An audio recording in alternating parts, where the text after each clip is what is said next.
So week 1, day 4 of the Seamless study is about Noah's Ark, and Noah and Noah's family were saved from the flood. God chose Noah and his family, and then he also had Noah take 7 pairs of clean animals and 1 pair of unclean animals, as well as 7 pairs of birds in order to keep them alive and reproduce for generations to come. So here comes Noah, and the study doesn't really talk about this, but I think about all the shows that you used to watch when you were a kid about Noah, and Noah's being made fun of or mocked for building this ark because people don't understand and they don't believe that there's really going to be a flood that's going to destroy the whole earth. So first of all, what I want you to think about is, what are you doing that people are looking at and saying, why are you doing that? Because of your faith.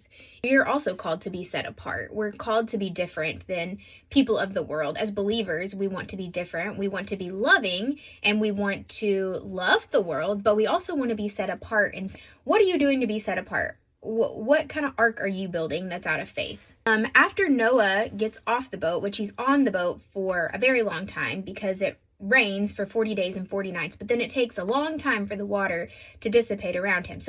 But once Noah gets off the boat, the study points out that he immediately builds an altar to the Lord and he burns offerings. And this is a pleasing aroma to God. Sacrifice shows our need to be made right with God. And one of the central themes of Scripture, what she says, I'm quoting this, one of the central themes of Scripture is the use of sacrifice as a symbol of our need for atonement. And atonement is the reconciliation between God and humankind, ultimately accomplished through Jesus Christ. So Noah has been obedient to God. He's seen God's faithfulness. He's now off the boat. Him and his family have survived the flood, and he immediately offers sacrifices to the Lord. And this is important in Scripture, and especially in the Old Testament, because this is how people were made right with God. So after he gets off the boat, God tells Noah to be fruitful and multiply and to fill the earth, which we'll see in the next part. They didn't necessarily fill the earth. They were fruitful and multiply, but they stayed in one spot. The other part that I didn't mention is that God sent a rainbow, and a rainbow was the first covenant.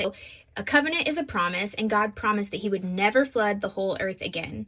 I love how Angie talks about the next part, her next point, which I'm going to read this, but it says, now maybe you saw an image in your mind of a pretty little rainbow, and it's taking the edge off of the whole mass destruction part. But you're not all that inclined to be moved by the gesture. But what it signifies is something profound and entirely indicative of the enduring love that God has for his people, and a reminder to us that he has chosen to be in a relationship with us. And she highlights this. Even when we didn't deserve it, God gave us another chance. So sometimes, and as humans, we think, how in the world could God destroy everyone except for Noah and his family? Like, how could he do that? But we need to shift our mindset to what she says. Why did he let anyone live? He had created a perfect earth, and then sin came into the world, and there was the fall, and it wasn't perfect anymore. Instead of thinking, how could he? It's not that. It's, why did he let why did he let anyone live? Why did he do this? And it's because he loves us so much.